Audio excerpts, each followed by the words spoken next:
Start பண்ணலாம். ஆ வணக்கம். நம்ம இன்னைக்கு நற்றினையில 312, 13, 14 3 பாடல்கள் பார்க்க போறோம். முதல் பாடல் 312 பாலைத்திணை பாடல். கழார் கீரன் எயிற்றியார் எழுதிய பாடல். இது வந்து பாலைத்திணைனாலே நமக்கு தெரியும், பிரிவு சார்ந்தது. இங்க தலைவன் பொருள் வயிறு பிரிந்து போகிறான்.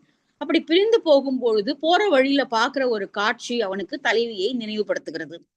அப்போ தன்னுடைய பிரிவுக்கு அவள் எப்படி வருந்துவாளோ அப்படின்னு சொல்லி இவன் தன்னுடைய நெஞ்சை ஆற்று வைத்துக் கொள்கிறான். நோகோ நீ நெஞ்சே, நோமென் நெஞ்சே அப்படி என்று தன்னுடைய மனதை அவன் ஆற்றுப்படுத்திக் கொள்கிறான். இப்ப தலைவன் வருத்தப்படுவானா அப்படின்னு நினைச்சு தலைவி கேட்கிற பாடல்கள்லாம் நம்ம முன்னாடி பார்த்திருக்கோம். இங்க இது தலைவியினுடைய நினையை நினைத்து வருந்துவது. நான் இல்லாத பிரிவை அவள் எப்படி தாங்கிக் கொள்வாள் அப்படிங்கிறத அவன் சொல்றான். இவன் போற வழியில ஒரு காட்சியை பார்க்கிறான். ஒரு பார்வை விலங்காக ஒரு குறுகை ஒரு வேட்டுவன் பிடித்து வைத்திருக்கிறான். அதனுடைய கால்களை கட்டி அங்க இடத்துல ஒரு பார்வை விலங்கு பார்வை விலங்குனா அந்த விலங்கை வச்சு வேற வேற பிடிப்பதற்காக, வேட்டையாடுவதற்காக.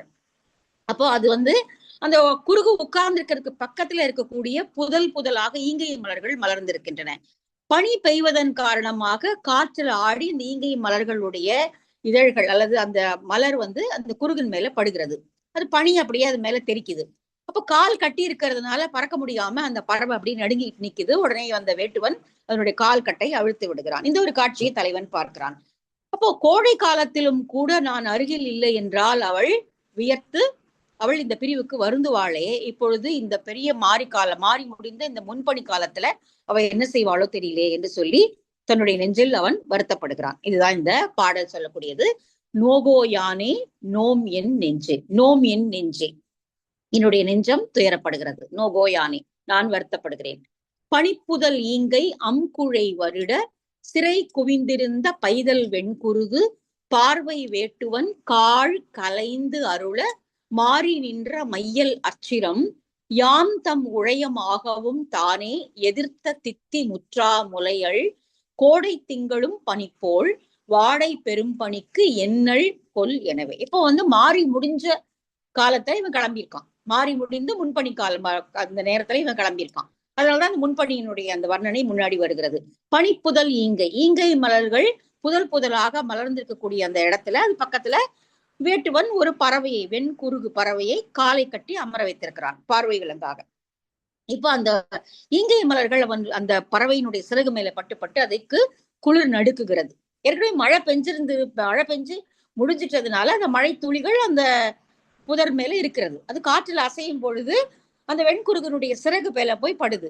இப்ப அது கால் கட்டி இல்லாம இருந்து அது பறந்து போயிருக்கும். ஆனால் இப்பொழுது கால்கள் கட்டி இருப்பதனால அது குளிரில் நடுங்கி கொண்டு இருக்கிறது. அதை பார்த்து அந்த வேட்டுவன் அதற்காக இறங்கி அதனுடைய கால் கட்டை அவிழ்த்து விடுகிறான். கால் களைந்து அருள அப்படின்னு. இங்க இதே போலதானே அவளும் நான் பக்கத்துல இருக்கும் பொழுதே அவள் கோடை காலத்திற்காக வருந்துவாள். நான் அவளை அணைத்து ஆறுதல் படுத்தக்கூடிய கோடை காலத்திலும் அவள் வருந்துவாள். இப்போ அவ என்ன பண்ணுவாளோ தெரியலையே அப்படிங்கிறான். எதிர்த்த தித்தி முற்றா முலைகள், அழகாக இப்பொழுதுதான் முகிழ்ந்து வரக்கூடிய இளம் முலைகளை உடையவளாகிய தலைவி கோடை திங்களும் பனிப்போல், கோடை காலத்திலும் அவள் குளிர் நடுக்குவதை போல வருத்தம் கொள்வாள். நான் கூட இருக்கும் பொழுதே, யாம் உழையமாக, நான் கூட இருக்கும் பொழுதே யாம் தன் உழையனாகவும், நான் அவள் அருகில் இருக்கும் பொழுதே அவள் கோடை திங்களுக்காக அச்சைப்படுவாள். ஆனால் இப்பொழுது வாடை பெரும் பணிக்கு எண்ணல் கொள், இந்த பெரும் வாடை வீசக்கூடிய இந்த முன்பணி காலத்தில் அவள் என்ன ஆகுவாள், இந்த பனிக்காலத்தை அவள் எப்படி தனியளாக கடப்பாள் என்பது தெரியலையே அப்படின்னு சொல்லி பாதி வழியில போகக்கூடிய தலைவன் தன்னுடைய மனதிற்குள் வருந்துபவனாக தலைவியினுடைய நினையை நினைத்து வருந்துகிறான். இவனுக்கும் அதே பணிதான், ஆனால் தலைவி என்ன ஆகுவாளோ அப்படின்னு சொல்லி இவன் கவலைப்படுகிறான். அதுதான் இது பாலைத்திணையினுடைய பாடல். நோகோ யானே நோம் என் நெஞ்சே, பனிப்புதல் ஈங்கை அம்குழை வருட சிறை குவிந்திருந்த பைதல் வெண்குருகு பார்வை வேட்டுவன் கால் களைந்து அருள மாறி நின்ற மையல் அச்சிரம் யாம் தம் உழையம் ஆகவும் தானே எதிர்த்த தித்தி முற்றா முலையள் கோடை திங்களும் பனிப்போல் வாடை பெரும் பணிக்கு எண்ணல் கொள் எனவே. கழார்கீரன் எயிற்றியார் எழுதிய பாடல். சரி, பாலைத்திணையுடைய பாடல் பிரிவை உணர்த்தியதுனால இது பாலைத்திணை பாடல். சரி, அடுத்த பாடல் போலாம். குறிஞ்சி திணை பாடல் 313 குறிஞ்சி. ரொம்ப அழகான ஒரு பாடல். இப்போ அவங்க திணைப்புணம் காக்க வந்தாங்க. திணை இப்பொழுது முற்றி அறுவடைக்கு தயாராகிவிட்டது. இப்ப இனிமே அவங்க வர வேண்டியதில்லை. இப்ப இந்த நற்றினையிலே இதுக்கு ஒரு 4-5 பாட்டுக்கு முன்னாடி நம்ம பார்த்தோம். அம்மாடி நீங்கெல்லாம் இனிமே வர வேண்டாம், திணைப்படம் காக்க கிளிக்கடிய வர வேண்டாம், நாங்கள் அறுவடை செய்ய போகிறோம் என்று தந்தையினுடைய ஆட்கள் எல்லாம் இங்க இவங்களை திரும்பி வீட்டுக்கு அனுப்பிட்டாங்க.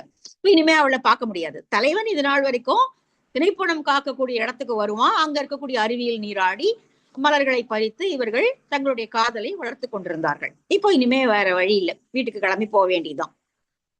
இப்ப இவ்வளவு நாளாக அவங்க விளையாடி மகிழ்ந்த அந்த காந்தல் மலர்கள் மலர்ந்திருக்கக்கூடிய வேற வேறு மலர்கள் எல்லாம் அங்க வந்து மலர்ந்திருக்கக்கூடிய சோலை இப்பொழுது தனிமையுடையதாக ஆகிவிடும். அது அங்க எப்போ யாரும் இருக்க மாட்டாங்க. திணைப்படம் காக்கும் போது, திணையை விதைக்கும் போது அங்க ஆட்கள் வருவாங்க, திணைப்படம் காக்க இவங்க வருவாங்க, அறுவடை முடிஞ்சுன்னா முடிஞ்சு போச்சு, அவ்வளவுதான். மற்ற நேரங்கள்ல அந்த சோலை தனிமையா தான் இருக்கும். இப்ப அந்த சோலை இப்பொழுது தனிமையாக ஆக போகிறது. இப்ப இனிமேல் அங்க வர முடியாது. அதே போல வேங்கை மலர்கள் பூக்க ஆரம்பித்து விட்டன. இப்போ இதெல்லாம் ஒரு கனெக்டட். நம்ம பல பாடல்களை முன்னாடி பார்த்திருக்கோம். திணைப்புணம் அறுவடைக்கு தயாராகி அறுவடை ஆகிவிட்டது என்றால் திருமணம் பேசி முடிக்கப்படும். ஏனென்றால் வீட்டுக்கு பொருள் வரும், அவங்க ஏதாவது ஒரு பண்ட மாற்றுல பணம் பண்ணி வீடுகள்ல திருமணத்தை முடிச்சுட்டு அடுத்த போகம் விளைச்சலுக்கு போவாங்க. வேங்கை மலர்களும் பூக்க ஆரம்பித்து விட்டன. இப்ப வேங்கை பூக்கிறது, திணைப்புணம் அறுவடை ஆகிறது எல்லாம் ஒரே சமயத்தில் நடக்கும். அப்பதான் அது வந்து வரைவுக்கான மலராக, வேங்கை மலர்களை பறித்து தலையில் சூடிக்கொள்வது என்பது வரைவுக்கான ஒரு காலமாக சொல்லப்படுகிறது. ரொம்ப அழகா அந்த இயற்கையோடு இருக்கக்கூடிய அந்த காட்சிகளை வேலாம். இப்போ அந்த வேங்கை மலர்கள் நம் வீட்டு முன்றில் இருக்கக்கூடிய பொன்சை கம்மியனால் செய்யப்பட்ட அழகான பொன் போன்ற மலர்களை உடைய வேங்கை மலர்களும் பூக்க ஆரம்பித்து விட்டன. அதை எடுத்து உன்னுடைய தலையில வச்சு அழகு பார்க்கணும்னு எனக்கு தோணுது. அப்படின்னா என்ன? வரைவு, உன்னுடைய திருமண கோலத்தை பார்க்க வேண்டும். இப்ப நம்ம என்ன பண்ண போறோம்? இனிமே திணைப்புணம் காப்பது நாங்க வரப்போறது இல்ல. இது வந்து தலைவன் சிறைப்புறமாக இருக்க தோழி சொல்றா. இப்ப தலைவனுக்கு இனிமே அங்க இந்த மாதிரிலாம் தினமும் வந்து எங்க ரகசியமா நீ பார்த்த மாதிரிலாம் பார்க்க முடியாது. இனிமே நீ எங்களுடைய குடிக்கு வந்து பெண் கேட்டு திருமணம் செய்து கொண்டு அவளோடு வாழ வேண்டும் அப்படின்னு சொல்ற மாதிரி இந்த பாடல் ரொம்ப அழகான ஒரு பாடல். கருங்கால் வேங்கை நாள் உரு புதுப்பூ பொன்சை கம்மியன் கைவினை கடுப்ப தகை வனப்புற்ற கண்ணழி கட்டழித்து ஒலிப்பல் கூந்தல் அணிப்பெற புனையி காண்டர் காதல் கைமிக கடியார்க்கு யாங்காகுவம் கொல் தோழி காந்தல் கமழ் குலை அவிழ்ந்த நயவரும் சாரல் கூதல் நறும்பொழில் புலம்ப ஊர்வையின் மீள்குவம் போல தோன்றும் தோடு புலர்ந்து அருவியின் ஒலித்தல் ஆனா நம் கொய்பதம் கொள்ளும் நாம் கூவும் திணையே. அழகான பாடல். தோடு புலர்ந்து, திணை நன்றாக முற்றிவிட்டது. அதனுடைய மேல் பக்கத்துல இருக்கக்கூடிய அந்த கதிர், அந்த தோடு, அதாவது திணைய மூடி இருக்கும் இல்லையா, நம்ம பார்க்கலாம், மக்காச்சோளத்துல எல்லாம் பார்க்க முடியும். மேல மூடி இருக்கிற அந்த தோடு வந்து இப்பொழுது அழகான வார்த்தை. அந்த திணைய மூடி இருக்கிற இலைக்கு வந்து தோடு அப்படின்னு பேரு. அந்த தோடெல்லாம் இப்ப காஞ்சு போய் காத்துல அசையும் போது இப்போ பசுந்தளிருக்கு சத்தம் வராது, ஆனா காஞ்ச இலைக்கு சத்தம் வரும் இல்லையா? அப்ப அந்த காய்ந்து முற்றிய திணை கதிர்கள் இப்படி காற்றுல ஆடும் பொழுது அது மேல மூடி இருக்கக்கூடிய தோடு காஞ்சிட்டதன் காரணமாக அருவி ஒலிப்பதை போல இப்போது திணைப்புணம் ஒலிக்கிறது. இந்த காஞ்ச சரிகள் அப்படியே காத்துல ஆடும் பொழுது இந்த திணைப்புணத்துல இருந்து வருகிற ஒலி அருவியினுடைய ஒலியை போல இருக்கிறதா. ரொம்ப அழகா இருக்கு இந்த ஓமைதான். தோடு புலர்ந்து அருவியின் ஒலித்தல் ஆனா கொய்பதம் கொள்ளும், அதாவது அறுவடை செய்வதற்கான சரியான பருவத்தை அது எய்திவிட்டது. கொய்பதம், அழகான வார்த்தை. கொய்பதம், கொய்வதற்கான சரியான பதம். இப்ப நம்ம வீட்டிலேயே காய்கறிகள் விளைக்கும் போது பார்க்கலாம், கொஞ்சம் பிஞ்சா இருக்கு, இன்னும் ஒரு நாள் போட்டோம் அப்படின்னு சொல்லுவோம். பறிப்பதற்கு சரியான அளவை அது எட்டி விட்டது அப்படிங்கிறதுக்கு கொய்பதம். நல்ல அழகான வார்த்தை. கொய்பதம் கொள்ளும் நாம் கூவும் திணையை, நாம் வளர்த்த இந்த திணையானதை இப்பொழுது கொய்பதம் கொள்வதற்கான பருவத்தை எட்டி விட்டது. அதனுடைய முற்றிய தோடு போர்த்திய கதிர்கள் அருவியை போல ஒலிக்கின்றன. இப்ப இந்த வீட்டு வாசல்லையும் வேங்கை மலர்கள் மலர்ந்து விட்டன. எப்படி வந்து மழை காலத்துல திரும்பி வருவான்னு சொல்றதுக்கு சில அறிகுறிகள் வந்து முல்லை பூக்க ஆரம்பிச்சிருச்சு இப்படி எல்லாம் வருமோ, அதே போல வேங்கை மலர்கள் பூக்க ஆரம்பித்து விட்டது என்றால் திருமணத்துக்கான நாள் வந்து விட்டது என்று அர்த்தம். திருமணத்துக்கான பருவம் வந்து விட்டது, மனம் கொள்வதற்கான, மனம் பேசி முடிப்பதற்கான வேலை நெருங்கி விட்டது அப்படிங்கிற மாதிரி. கருங்கால் வேங்கை நாள் உரு புதுப்பூ, நாள் உரு அன்னன்னைக்கு பூத்த மலர்கள். இதுல வந்து பூ அப்படிங்கிறது கூட நம்ம எப்படி வேணாலும் எடுத்துக்கலாம். ஆனா நாள் பூ அப்படின்னா அன்றளர்ந்த மலர், அன்றைக்கு பூத்த பூ. இது இன்னும் ஒளி பொருந்தியதாக ரொம்ப அழகா இருக்கும். ஒரு நாள் முன்ன பின்ன போயிட்டா கூட பூவினுடைய அசல் ஒளி என்பது குன்றவோ குறையவோ ஆகலாம். ஆனால் நாள் பூ அப்படின்னா அன்னைக்கு பூத்தது அவ்வளவு ஒளியோடு அவ்வளவு அழகா இருக்கு. கருங்கால் வேங்கை, நல்ல கரிய கால்களை உடைய பெரிய மரத்தண்டினை உடைய வேங்கை மலர்கள் பூக்க ஆரம்பித்து விட்டன. பொன் போன்ற மலர்கள் அவை, இந்த மஞ்சள் நிறம். அது எப்படி இருக்கு பார்ப்பதற்கு என்றால், பொன்சை கம்மியன் கைவினை கடுப்ப. கைவினை, கையால் அவன் செய்த பொன்னால் ஆகிய ஆபரணங்கள் எப்படி மின்னுமோ அதே போல அந்த வேங்கை மலர்கள், நாள் மலர், அன்றளர்ந்த மலர்கள் மிக அழகாக ஒரு பொன் தொங்குவதை போல அங்கு இருக்கின்றன.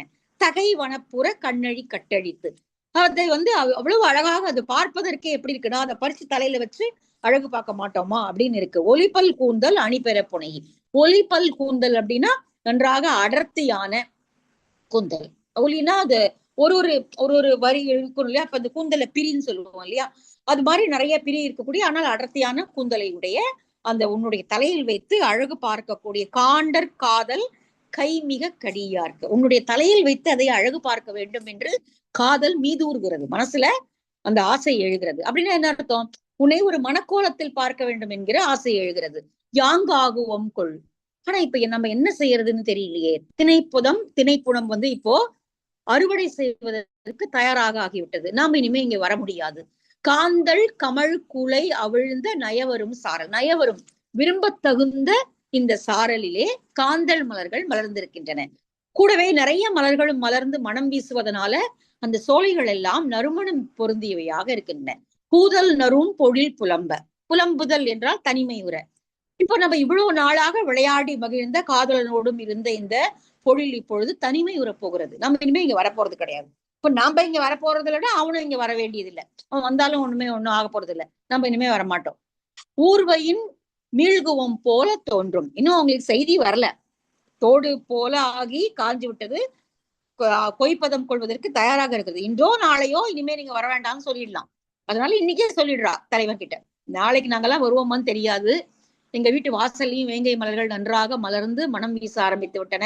இவளுடைய தலையில் வைத்து அழகு பார்த்தால் அது திருமண கோலம் கொண்டது போல் அவள் ஆகி விடுவாள்.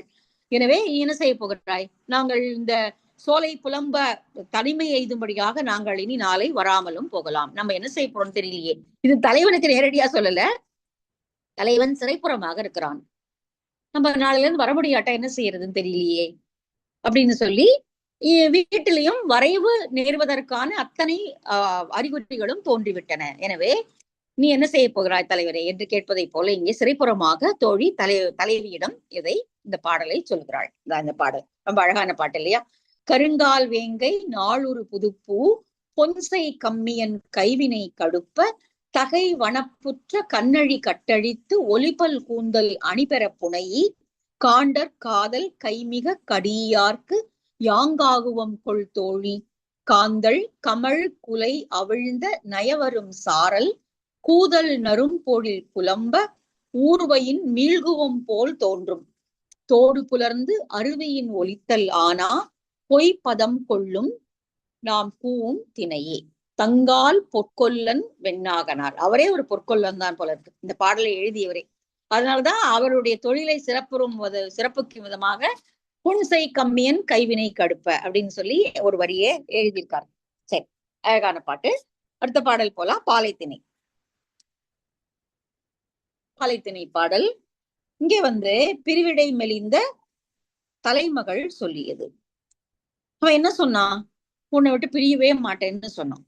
உன்னை ஒரு நொடி கூட உன்னை விட்டு பிரிய மாட்டேன். உன்னை ஆற தழுவி கிடப்பதுதான் எனக்கு பிடித்தமான ஒன்று. உன்னுடைய முலைகள் என்னுடைய மார்பில் அழுந்த உன்னை இறுக்கி அணைத்துக் கொள்வதை எப்பொழுதும் நான் கைவிட மாட்டேன் அப்படிதான் சொன்னான். ஆனா இப்போ பிரிஞ்சு பொருள் தேடுவதற்காக போய்விட்டான். இப்ப அவனுடைய வார்த்தையை நம்ம என்ன நம்புறது? என்னன்னு சொல்றது? இது பரவாயில்ல, வாழி, அவன் நன்றாக இருக்கட்டும் அப்படின்னு சொல்லி அவன் தான் பல வார்த்தைகளை சொன்னான். முதிர்ந்தோர் இளமை அழிந்தும் எய்தார் இப்படிலாம் சொன்னான். வாழ்நாள் வகை அளவு அறிஞரும் இல்லை. இந்த வாழ்நாளுடைய அளவு என்பது யாருக்கு தெரியும்? இன்னைக்கா நாளைக்கான்னு யாருக்கு தெரியும்? அதனால இருக்கிற வரைக்கும் உன்னோடு அன்பாக இருப்பதுதான், உன்னோடு காதலில் கட்டுண்டு கிடப்பதுதான் எனக்கு தேவைன்னு சொன்னான். அப்புறம் இந்த இளமை போச்சுன்னா திரும்பி வராது, முதுமை அடைந்தவர்கள் யாரும் திரும்ப இளமையை அடைவதில்லை, அதையும் சொன்னான். ஆனா இப்பொழுது அதே போல உன்னுடைய முலைகள் என்னுடைய மார்பை அழுந்தி கிடக்க உன்னை தழுவி கிடப்பதுதான் எனக்கு உலகத்திலேயே முக்கியமானதுன்னு சொன்னான். எல்லாம் சொன்னவன் இப்ப விட்டுட்டு கிளம்பி போயிட்டான். பாலை நிலம் வழியாக அவன் சென்ற பாலை நிலத்தினுடைய வர்ணனையும் அவள் சொல்றான். ஆனால் இவன் இப்படி போயிட்டானே, என்ன பண்றது? வாழி சரி இருக்கட்டும், நல்லா இருக்கட்டும், அவன் நம்மை வருத்தும்படியாக சென்றவன் நன்றாகவே இருக்கட்டும் அப்படின்னு சொல்லி சொல்றான். முப்பேர் நாகனார் எழுதிய பாடல். முதிர்ந்தோர் இளமை அழிந்தும் எய்தார், வாழ்நாள் வகையளவு அறிஞரும் இல்லை. மாறி பித்திகத்து ஈரிதழ் அலறி நறுங்கால் ஆரமொடு மிடைந்த மார்பில் குறும்பொறி கொண்ட கொம்மை புகர்ப்பின் கருங்கண் வெம்முலை நெமுங்க புள்ளி கழிவதாக கங்குல் என்று தாம் மொழி வன்மையின் பொய்த்தனர். வாழிய நொடிவிடுவன்ன காய்விடு கள்ளி அலங்கல் பாவை ஏறி புலம்புகொள் புன்புறாவீழ் பெடை பயிரும் என்றூழ் நீளிடை சென்றிசி நோரே. என்றூழ் நீளிடை, நீளமான அந்த வழியில, வெம்மை நின்று நிலவக்கூடிய அந்த வழியில அவன் கிளம்பி போய்விட்டான். எவ்வளவு பொய்களை சொல்லியிருக்கான் அப்பன்னா, இல்லையா? ஆனால் அவன் வாழிய. முதிர்ந்தோர் இளமை அழிந்தும் எய்தார். ஒரு தடவை உனக்கு வயது மூப்பு வந்து விட்டது என்றால் திரும்ப உன்னால் இளமையை எப்பாடுபட்டாலும் பெற முடியாது. இளமை போச்சுன்னா போனது, அவ்வளவுதான். அதனால எனக்கு இளமையோடு இருக்கும் பொழுது நீதான் முக்கியம், பணம் எல்லாம் முக்கியம் இல்ல. முதிர்ந்தோர் இளமை அழிந்தும் எய்தார், வாழ்நாள் வகையளவு அறிஞரும் இல்லை. இந்த வாழ்நாள் எத்தனை நாளைக்கு இருக்க போகுதுன்னு யாருக்காவது தெரியுமா? யாராலையாவது இந்த உலகத்துல சொல்ல முடியுமா? இவ்வளவு வருடம் நான் நிச்சயமா வாழ்வேன்னு யாராலையாவது சொல்ல முடியுமா? அதை அறிந்து கொண்டவர்கள் இந்த உலகத்துல யாருமே கிடையாது. அதனால இந்த ரெண்டும் எதுக்கு சொன்னா அப்படின்னா, மாறி பித்திகத்து ஈரிதழ் அலறி. மாறி பித்திகத்து, மழை பெய்தனால் விளைந்த அந்த குளிர்ச்சி பொருந்திய பித்திக மலர்களை, அவருடைய மொட்டுகளை எடுத்து தொடுக்கப்பட்ட மார்பையுடைய, கூடவே சந்தனத்தை பூசிய அழகான தொழில் எழுதப்பட்ட, சந்தனத்தால் தொழில் எழுதப்பட்ட மார்பில் இவள் பித்திகத்து, மாறி பித்திகத்து அந்த குளிர்ந்த மலர் மாலையை அணிந்திருக்கிறாள். அந்த மலர் மாலையை அணிந்த அவளுடைய முலைகள் தன்னுடைய மார்பில் அப்படியே அமுங்கிக் கொள்ளும்படியாக அவளை அரவணைத்து கட்டி அணைத்துக் கொண்டு அவளோட இன்ப வார்த்தைகளை பேசியிருக்கிறான். மருங்கால் ஆரமோடு மிடைந்த மார்பில் குறும்பொறி கொண்ட கொம்மை புகர்ப்பின் கருங்கண் வெம்முலை நெமுங்க புள்ளி. அந்த முலையினுடைய அந்த கருங்கண்கள் அமுங்கும்படியாக என்னை இறுக்கி அணைத்துக் கொண்டு அவன் இந்த வார்த்தைகள் எல்லாம் எனக்கு சொன்னான். இளமை வராது, எத்தனை நாளைக்கு இருப்போம்னு தெரியாது, அதனால கழிவதாக கங்குல், உன்னோடு இருப்பதுதான் எனக்கு முக்கியம். இந்த கங்குல் என்பது இந்த மாலை நேரம் உன்னோடு இருப்பதாகவே கழியட்டும் என்று சொல்லி பல வார்த்தைகளை சொல்லி அவன் என்னை ஆற்றுப்படுத்தினான். தாம் மொழி வன்மையின் பொய்த்தனர். இப்படி சொன்னதெல்லாம் அவனுடைய மொழி வன்மை. இதெல்லாம் அவன் அப்போ நான் மயங்கி இருந்தேன். ஆனா அவனுடைய மொழி வன்மை என்பது எனக்கு புரியல. இதெல்லாம் பொய் தானே, இல்லையா? இப்ப விட்டுட்டு போயிட்டான். அதனால தாம் மொழி வன்மையின் பொய்த்தனர். அவன் சொன்னதெல்லாம் அப்ப பொய்யின் ஆயிடுச்சு. வாழிய, ஆனாலும் என்ன பரவாயில்ல, வாழிய நல்லா இருக்கட்டும். நொடி விடுவன்ன காய் விடு கள்ளி. ரொம்ப அழகான ஓமை. நொடி அதாவது கள்ளி காய் வெடிக்குது. கள்ளி, சப்பாத்தி களியே நிறைய வெரைட்டி இருக்கும், நம்ம பார்த்திருக்கோம் இல்லையா? அதனுடைய காய் வெடிக்கும் போது நொடி அப்படிங்கிறது போல அந்த நொடி சவுண்ட் வருதான். நொடி விடுவன்ன காய் விடு கள்ளி. அந்த கள்ளி காய்கள் வெடிக்கும் பொழுது நொடி போல சவுண்ட் வருகிறது, அந்த சத்தம் வருகிறது. நொடித்தல் போல, கை நொடி, அந்த இது போல சத்தம். நொடி விடுவன்ன காய் விடு கள்ளி. கள்ளியினுடைய காய் வெடிக்கும் போது நொடி, கையால நம்ம அந்த நொடிக்கிறது போல அந்த ஓசை எழுப்புகிறது. அப்படிப்பட்ட காடு. அலங்கலம் பாவை ஏரி. அந்த கள்ளியினுடைய அந்த ஷேப் பாத்தீங்கன்னா ஒரு பொம்மை மாதிரி இருக்கும் இல்லையா? பாவை போல இருக்கிறது. அப்படியே அது ஒரு ஷேப்லெஸ் ஷேப் தானே கள்ளி. அந்த ஒழுங்கற்ற அந்த ஒழுவம் கூட ஒரு பாவை போல இருக்கிறது. அந்த கள்ளியினுடைய அந்த காய்கள் வெடிக்கின்றன. வெடித்து இப்படி ஒரு சத்தம் வெடிக்கின்றன. அதுல உட்கார்ந்து இருக்கக்கூடிய புறாக்கள் இப்படி அந்த காய் அப்படி நொடி விடும் பொழுது அதுல பயந்து தன்னுடைய பெடையை அழைத்து கொண்டே புணரக்கூடிய ஒரு ஆசையோடு தன்னுடைய பெண் புறாவை அழைத்தபடி குரல் எழுப்பியபடி அங்கிருந்தது பறந்து போகிறது. இந்த ஓசையெல்லாம் கேட்டபடிதானே அவன் கடந்து போவான்.